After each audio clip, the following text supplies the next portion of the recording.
अहम तरीन डेवलपमेंट्स हैं मशरक़ वस्ता से। नाज़रीन इकराम, एक जानिब तो ईरान की फ़ज़ाई हुदूद बंद होना शुरू हो चुकी है और मिडल ईस्ट में जो अहम तरीन अरब ममालिक हैं उन्होंने ईरान की तरफ जाने वाली अपनी परवाजें मनसूख कर दी हैं। इससे पहले अहम तरीन वेस्टर्न ममालिक ने ईरान से अपने शहरियों के इनखला का ऐलान किया और अपने शहरियों को कहा कि फौरी तौर पर ईरान को छोड़ दें, यानी कुछ न कुछ तो होने जा रहा है। इस सबके अंदर ईरान ने अपनी तैयारी मुकम्मल कर ली है। ईरान के सुप्रीम लीडर ने बहुत वाज़ेह और दो टूक एक स्टेटमेंट जारी की है, जिसके बाद बैलिस्टिक मिसाइल लॉन्चिंग पैड्स में लगा दिए गए हैं। ईरान यूं लग रहा है कि वॉर की तैयारी कर चुका है। इसके साथ ही साथ ईरान कशीदगी में पाकिस्तान, जो कि डायरेक्टली आपको पता है कि पाकिस्तान इंपैक्ट हो सकता है, पाकिस्तान के ईरान के साथ बॉर्डर है। पाकिस्तान ने ईरान कशीदगी के हवाले से अब तक की सबसे अहम तरीन और बड़ी स्टेटमेंट दी है। बल्कि अगर यह कहा जाए कि इस ईरान तनाजे में पाकिस्तान ने अपनी एंट्री दे दी है, पाकिस्तान इसमें कूद पड़ा है, तो यह कहना भी गलत नहीं होगा। मैं सारी डिटेल्स एक एक करके आपके सामने रखता हूं, लेकिन वही दरखास्त के हमारे चैनल को भारत, अफगानिस्तान और पाकिस्तान मुखालिफ अकाउंट्स की तरफ से रिपोर्ट किया जा रहा है। इस रिपोर्टिंग का असर जाहिर इस तरह से होगा कि आप इस वीडियो को लाइक करें, एक के बजाय ज्यादा से ज्यादा जितने कमेंट्स हो सके आपने करने हैं। इसके साथ ही साथ जिन लोगों ने चैनल को सब्सक्राइब नहीं किया वो चैनल को सब्सक्राइब भी कर लें। नाज़रीन इकराम, खबरों पर आते हैं। सबसे पहले तो ईरान का स्टेट टीवी जो है उसने जो आफ्टर मैथ है कल रात के एहतजाज का तेहरान में, उसकी कुछ फुटेजेस जारी की है। एहतजाज के हवाले से तो वहां से ब्लैकआउट है, लेकिन उसके बाद एहतजाज के बाद लगी हुई आग, एहतजाज के बाद दंगे फसाद और सिक्योरिटी फोर्सेज, इवन कल कुछ सिक्योरिटी फोर्सेज के एहलकार जो हैं वो इन प्रोटेस्ट के दौरान मारे भी गए हैं। तो इस सारी डेवलपमेंट से ये चीज समझ आती है कि ईरान, एक तरफ तो ईरान की हुकूमत जो है उसने अलाउंस का ऐलान किया है कि तमाम ईरानी शहरियों को इतने पैसे अगले 4 महीने के लिए मिलेंगे ताकि रोजमर्रा की जरूरियात पूरी कर सके। तो ईरान की गवर्नमेंट यूं लग रहा है कि वो मामलात को हल करना चाहती है, लेकिन प्रोटेस्ट जो है ना सिर्फ वो जारी है बल्कि इन एहतजाजों के अंदर कुछ पुरतशद्दुद एलिमेंट्स भी हैं, ये ईरान का कहना है। और इन एहतजाजी तहरीकों को सैबोटाज करने की कोशिशें जो हैं वो भी हो रही हैं, ये मानना है ईरान का। और इस सबके अंदर मैं आपको ये बता दूं कि इस वक्त इंटरनेट ब्लैकआउट है, लेकिन जो फुटेजेस आ रही हैं ईरान से और अब ईरान के सरकारी टीवी ने जारी की है कि एहतजाज करने वाले जो पुरतशद्दुद मुजाहिरीन हैं उन्होंने जो तबाही मचाई है वो भी इंतहाई तशवीशनाक है, क्योंकि उससे भी ये समझ आती है कि बहुत कुछ जो है वो अंदर खाते चल रहा है। इसके साथ साथ डोनाल्ड ट्रंप जो है वो अब मजीद खुलकर सामने आ गया है और डोनाल्ड ट्रंप ने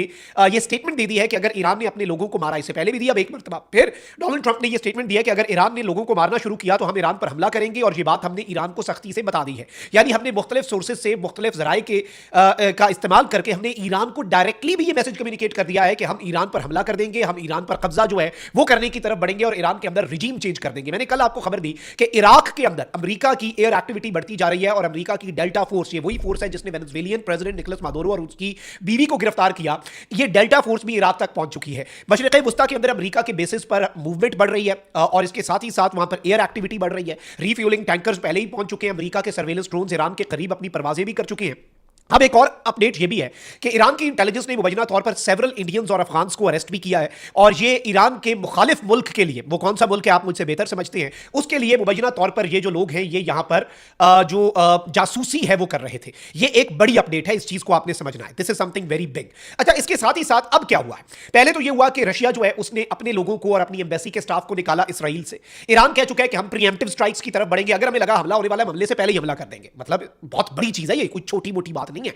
फिर अब क्या हुआ कि जी ऑस्ट्रेलिया, अमेरिका, बर्तानिया, इवन इंडिया, जो कि इजराइल का आपको पता है बड़ा इत्तेहादी है, इंडिया तक ने ये कह दिया अपने शहरियों को कि ईरान के अंदर ये जो मुजाहिरे हैं ये किसी भी वक्त बहुत पुरतशद्दुद हो सकते हैं, लीव ईरान इमीडिएटली। एक तो कोई बंदा हमारा ईरान ना जाए और जो ईरान के अंदर है वो फौरी तौर पर ईरान को छोड़ दे, जान बचाकर भागो, यानी कुछ होने वाला है। अब ये याद रखिएगा कि ये कुछ इशारे होते हैं, कुछ इंडिकेटर्स होते हैं ना, पहले एडवाइजरीज जारी होती हैं। अब मिडिल ईस्ट जो है उसकी जितनी फ्लाइट्स तेहरान की तरफ जा रही थी वो कैंसिल हो रही हैं। इवन एमिरेट्स जो है उसने जुम्मे की यानी कि आज की अपनी तमाम तर फ्लाइट्स जो है वो कैंसिल कर दी है। सिविलियन एयरक्राफ्ट जो होता है, जो पैसेंजर एयरक्राफ्ट होता है, उसका कैंसिल होना ये एक वाज़ेह इशारा होता है कि भाई कुछ ना कुछ होने वाला है। एयर स्पेस क्लोजर और फ्लाइट्स की cancellation towards the country, it means that something is going to happen. अब ईरान के अंदर इंटरनेट ब्लैकआउट है, इसकी वजह से एग्जैक्ट अंदर ऑन ग्राउंड सूरत हाल क्या है वो भी नहीं आ रही। लेकिन इस सबके अंदर मैं आपको यह बता दूं कि ईरान की तैयारी, और पाकिस्तान पर बाद में आते हैं। ईरान के सुप्रीम लीडर ने एक अवाम से खिताब के दौरान बड़ी आम तरीन स्टेटमेंट दी है जुम्मे के दिन, और आयतुल्लाह ख़ामनेई ने कहा है कि ईरान किराए के फौजियों को बर्दाश्त नहीं करेगा। अवाम से खिताब करते हुए आयतुल्लाह ख़ामनेई ने ईरानियों से इत्तेहाद को बरकरार रखने की ताकीद की।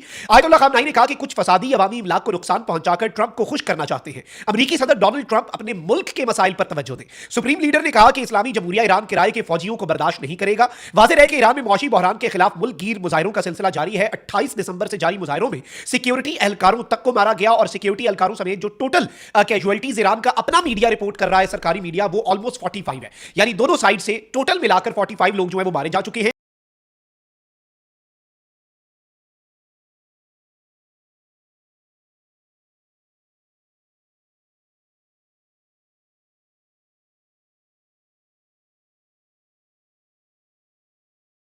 मुल्क भर में इंटरनेट सर्विस जो है वो भी इस वक्त बंद है। सूरत हाल जो है वो तशवीशनाक है। कल हड़ताल भी हुई और आफ्टरमैथ में बहुत सी तबाही जो है वो भी देखी जा रही है। लेकिन अब नाज़रीन इकराम, ईरान के सुप्रीम लीडर की स्टेटमेंट के बाद और ईरान ने जो नई डिफेंस काउंसिल बनाई है उसकी ये स्टेटमेंट कि हम प्रीएम्प्टिव स्ट्राइक्स की तरफ जाएंगे। अगर हमें लगा कि हम पर हमला होने वाला है, वो हमले से पहले हमला कर देंगे। उसके बाद ईरान ने रिपोर्टेडली अपने बैलिस्टिक मिसाइल्स जो हैं उन्हें इन पोजीशन जो है वो उन्होंने डिप्लॉय कर दिया है। और प्रीएम्प्टिव स्ट्राइक्स जो हैं, क्योंकि आप ये देखें कि इस वक्त सारी चीजों को अगर आप मिलाएं, ऑस्ट्रेलिया अपने शहरियों को निकाल रहा है, ठीक है जी, ईरान ने प्रीएम्प्टिव स्ट्राइक्स का कह दिया, अमेरिका और इजराइल की मूवमेंट बढ़ती जा रही है और अमेरिका की तो मशरिक वुस्ता में बहुत ज्यादा।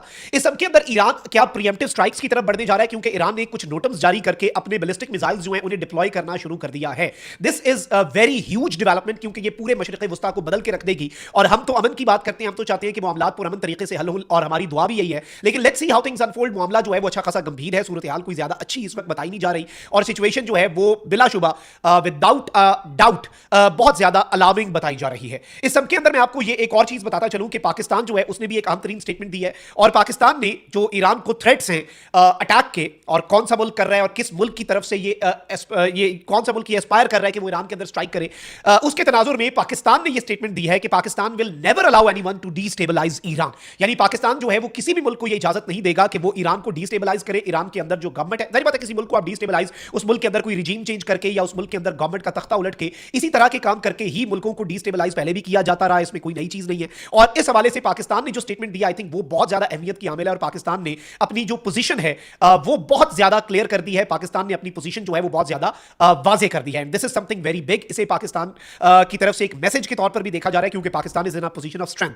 और लेकिन एक चीज बड़ी वाजे है कि कुछ ना कुछ तो मशरिक वुस्ता के अंदर हमें होता हुआ in the next few hours नजर आ रहा है, क्योंकि जो एमिरेट्स की फ्लाइट्स कैंसिल हुई है, जो मशरिक वुस्ता के अंदर से तेहरान की फ्लाइट्स कैंसिल हो रही हैं, इससे पहले एडवाइजरीज जारी हुई, अब ईरान भी अपने बैलिस्टिक मिसाइल्स लगा रहा है। और इस सब के अंदर जो सुप्रीम लीडर हैं उन्होंने प्रोटेस्ट्स को कंडेम कर दिया है और यूएस के ऊपर उन्होंने ये यूएस को एक्यूज किया है कि वो इन प्रोटेस्ट्स के अंदर वायलेंस के ऊपर लोगों को इंसाइट कर रहे हैं। ट्रंप पर ये इल्जाम लगाया है और उन्होंने कहा कि जो हमें थ्रेट्स दे रहा है उसके ऊपर इन्होंने ये स्टेटमेंट दिए। तो I think this is something very huge. अपना बहुत ख्याल रखिए। पाकिस्तान जिंदाबाद।